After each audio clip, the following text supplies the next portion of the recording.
gostaria de começar por agradecer aos organizadores, claro, e ao LIP e à Fundação Friedrich Ebert e também à professora Maria João Rodrigues pelo projeto ou anteprojeto de relatório interessante que tive a ocasião de ler.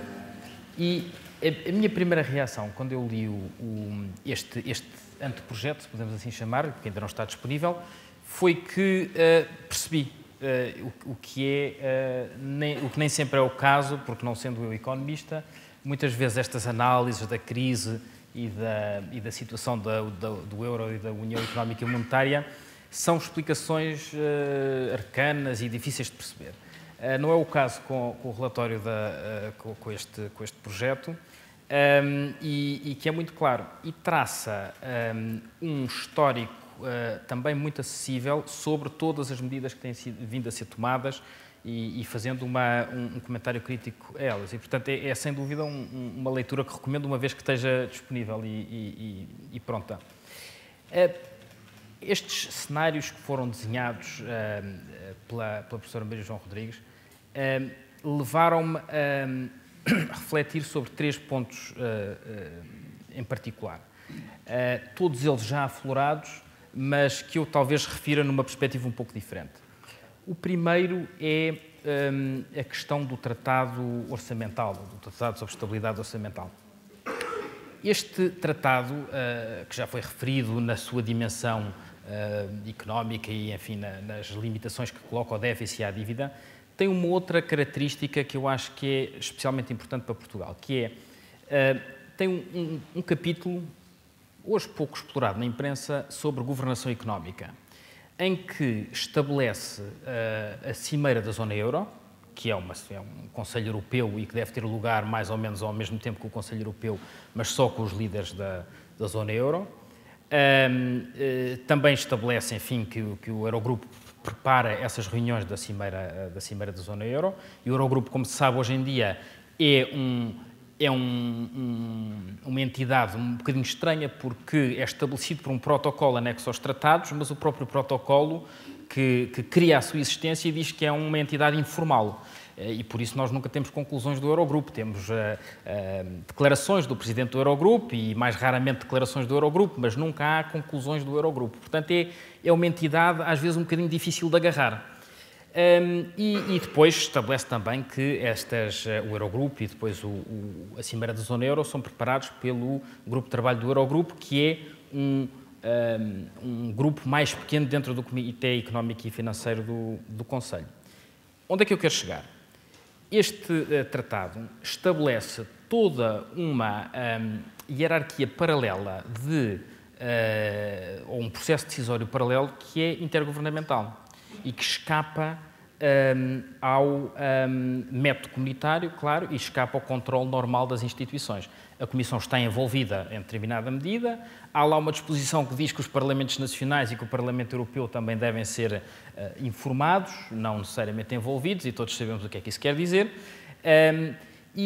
Portanto, esta intergovernamentalização da governação da Zona Euro parece-me um péssimo sinal para todos aqueles que defendem o método comunitário, mas também para Portugal, porque Portugal, julgo eu, tem muito mais dificuldade em defender-se e em ver as suas preocupações protegidas nesta fileira intergovernamental paralela do que no método comunitário. E, portanto, este parece-me um primeiro problema que é preocupante. Além disso, a negociação deste tratado teve também inaugurou um acontecimento que nunca tinha acontecido antes, e que é o facto de, pela primeira vez, e recorde-se que a negociação começou como uma alteração aos tratados atuais. Portanto, não era suposto ser negociado um tratado intergovernamental, era suposto negociar-se uma alteração aos tratados atuais. E durante esta negociação concluiu-se concluíram os restantes Estados-membros que era impossível chegar a um acordo com o Reino Unido e depois também a República Checa que se lhe juntou e decidiram então avançar para um tratado paralelo. Isto é a primeira vez que acontece, isto nunca aconteceu antes. Até agora o que acontecia era que Neste tipo de negociações, enfim, as negociações complicavam-se, duravam noites às vezes, negociavam-se um opt-out com um protocolo bizarro e incompreensível, mas no fim toda a gente assinava. E aqui, pela primeira vez, houve 2 Estados que não assinaram. E os outros 25 celebraram um tratado numa matéria que ainda por cima é uma matéria de competência europeia e, portanto, de acordo com o princípio das competências exclusivas, há aqui alguma dúvida sobre a legalidade do tratado. Mas eu interrogo-me sobre o significado político de, pela primeira vez, os Estados-membros terem deixado 2 para trás. E isto também, recorde-se, não é o mesmo caso de Schengen. Schengen foi exatamente o oposto. Schengen foram uma série de Estados que começaram fora e depois tudo foi incorporado dentro. Portanto, aqui trata-se exatamente do oposto. Trata-se de negociar uma matéria que ainda por cima está prevista nos tratados e na qual, no fim de contas, se deixam 2 Estados para trás. Na altura, o Mário Monti disse que não seria a melhor solução porque ele precisava do Reino Unido dentro das negociações e que nós precisávamos de todos, etc. Eu acho que ele tinha razão nessa altura quando fez essa crítica e acho que talvez ainda não tenhamos visto o fim das consequências deste tipo de abordagem. De uma abordagem em que os Estados-membros já não estão dispostos a negociar até ao fim para ter toda a gente a assinar por baixo. E, mais uma vez, vendo isto na perspectiva de Portugal, não parece ser a abordagem que nos seja mais favorável no futuro. Um segundo ponto que eu gostaria de mencionar é um bocadinho mais esotérico ainda, se for possível, e é toda a questão do debate sobre o futuro da Europa. Aqui há 10 anos iniciou-se a Convenção sobre o Futuro da Europa, que alguns dentre vós acompanharam, eu sei que a professora Maria João Rodrigues acompanhou. No debate sobre o futuro da Europa discutiu-se quase tudo, exceto as políticas propriamente ditas, mas discutiu-se quase tudo o que era questões institucionais, questões ligadas ao funcionamento da União Europeia, todas as hipóteses se colocaram, comissões com menos comissários do que Estados-membros, comissões alargadas, acumulações de postos, etc. E daí saiu, de resto, a famosa solução da alta representante que acumula os postos de comissário para as relações externas e da alta representante do Conselho, como é hoje o caso. Curiosamente, nessa altura, e talvez por a União Económica e Monetária na altura ser ainda uma realização relativamente recente, discutiu-se muito pouco a governação económica. Havia um grupo de trabalho sobre a governação económica e esse grupo, curiosamente, penso que a senhora professora até foi ouvida a certa altura pelo grupo, e esse grupo conclui que, se bem me recordo, mas corrigir-me-á, que não havia grande coisa a alterar. Que o melhor era deixar estar tudo como estava do ponto de vista da governação económica na União Europeia. E, em retrospectiva, claro que é muito fácil criticarmos as escolhas do passado, mas eu acho bastante interessante que, já na altura, quando estávamos num ambiente em que se podia discutir tudo e que não havia nenhuma matéria que não pudesse ser debatida, que já na altura a União Económica e Monetária não tenha estado em cima da mesa, ou melhor, a governação económica da zona euro não tenha estado em cima da mesa com uma discussão aprofundada. Acho que esse debate que não se realizou nessa altura vai ter que se realizar. Isso já foi também aqui hoje aflorado. A governação económica da zona euro não é uma realização terminada. Resta saber como é que ela vai ser discutida, em que termos é que ela vai ser discutida e em que ambiente. Várias personalidades hoje têm chamado a atenção para a necessidade de reabrir o debate institucional. Claro que ninguém o quer fazer, porque todos sabemos o percurso que demorou a chegar ao Tratado de Lisboa, com referendos pelo meio, quantos referendos falhados pelo meio, vários irlandeses e, enfim, outros. Portanto, hoje reabrir o debate institucional é uma coisa que, normalmente, a maior parte dos responsáveis não quer fazer. Mas há aqui umas vozes, há uma voz no deserto, que é a comissária Reding, por exemplo, vice-presidente da Comissão, que lá vai dizendo, atenção, olha que é preciso voltar a repensar o papel do presidente da Comissão, etc. Repito, este é um campo, é um domínio que não está terminado e que, do ponto de vista do debate institucional, é uma reflexão que vai ter que ser feita. E, portanto, este tipo de reunião e este tipo de debate também é muito útil porque, mais tarde ou mais cedo, vamos precisar de refletir sobre detalhes práticos da governação da zona euro e saber que tipo de governação é que queremos. Se queremos a governação das pequenas cimeiras franco-alemãs antes das reuniões do Conselho Europeu, se queremos uma governação da zona euro com cimeiras da zona euro que não são, das quais não há nenhuma responsabilização política nem democrática.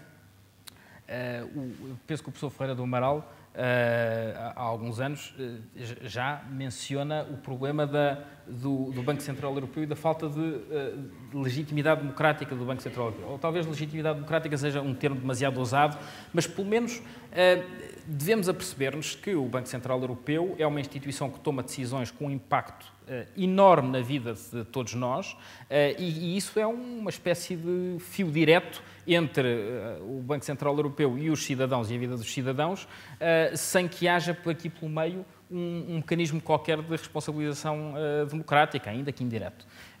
Mais uma vez, eu acho que isto são temas que vão ter que ser abordados no futuro. Um terceiro ponto que eu gostaria de mencionar é a questão do crescimento. Mais uma vez, ressalvo que não sou um economista e, portanto, vou abordar a questão do crescimento à minha medida. Várias vozes têm agora voltado a falar no problema do crescimento. O Mário Draghi já falou na necessidade de um pacto de crescimento sem explicar o que isso era, porque convém que o presidente do BCE não explique demasiado, não vou os mercados perceber mal. E a chanceler Merkel também já falou na hipótese de, enfim, aumentar os fundos do Banco Europeu de Investimento e aqui além vão-se ouvir umas vozes, provavelmente com o receio, talvez fundado, que o François Hollande ganhe as eleições amanhã. Além destas hipóteses políticas mais ou menos reais de medidas, há aqui momentos concretos em que é possível, creio eu, trabalhar e batalhar, do ponto de vista de Portugal, para fazer alguma coisa pelo crescimento. E estou-me a referir ao orçamento europeu. O orçamento europeu é um orçamento de investimento, é um orçamento do qual 5% são custos de administração. Portanto, todo ele é para fazer coisas, todo ele é para investir, de uma maneira ou de outra. O orçamento de 2013, que foi apresentado a semana passada, para 2013, que foi apresentado a semana passada pela Comissão Europeia, curiosamente no dia 25 de abril, é um orçamento que tem duas características fundamentais e que agora vai ser negociado entre o Parlamento e o Conselho, etc. Este orçamento, por um lado, é um orçamento muito restritivo, em que registra um crescimento de 2% em relação ao ano anterior, portanto, é basicamente um crescimento ao nível da inflação, e, por outro lado, é um orçamento focado no crescimento, enfim, alegadamente, de acordo com o comissário que o apresentou. É verdade que cerca de 85% do orçamento proposto se situa nas rubricas 1 e 2, isto é, no crescimento sustentável e nos recursos naturais. Isto é uma negociação que vai fazer alguma diferença para Portugal e, portanto, eu julgo que é um ponto onde temos que estar, de facto, muito atentos e, sobretudo, os responsáveis políticos portugueses muito atentos, porque é um ponto onde se poderá fazer uma verdadeira diferença. Mas mais, está agora a arrancar a sério, durante a presidência dinamarquesa, o debate sobre as perspectivas financeiras, ou sobre o quadro financeiro plurianual, como agora se chama. A Comissão apresentou uma proposta e, mais uma vez, vemos que cerca de 85% de todo o volume apresentado no horizonte de 2014-2020, são cerca de agora tenho que consultar a minha cábula, porque não consigo decorar estes números, 1.025 milhares de milhões de euros. É um trilhão. Eu não tinha a certeza se o termo existia em português, por isso é que estava a hesitar em empregá-lo. Cerca de 85% deste volume está concentrado também nas rubricas 1 e 2. E, portanto, vai ser uma negociação em que eu penso que Portugal, mais uma vez, tem que estar muito atento. Não é uma negociação fácil e é também bom que tenhamos consciência disso. Para vos dar uma ideia do que é que nos espera agora ao longo deste ano e do próximo, A negociação das perspectivas financeiras, do ponto de vista prático, não se trata apenas de negociar números e percentagens.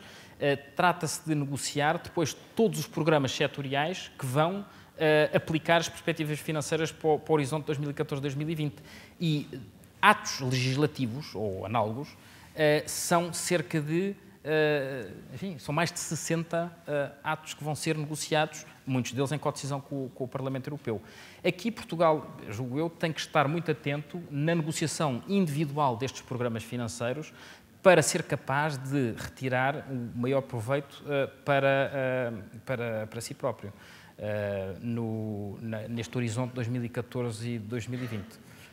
E não vai ser fácil. Não vai ser fácil porque a negociação não vai ser fácil, mas não vai ser fácil porque já vários Estados-membros anunciaram a intenção de reduzir o volume das perspectivas financeiras apresentadas pela Comissão. Isto foi a proposta da Comissão, mas o grupo que é chamado impropriamente, julgo eu, dos contribuintes líquidos, já declarou que quer reduzir pelo menos de 100 mil milhões de euros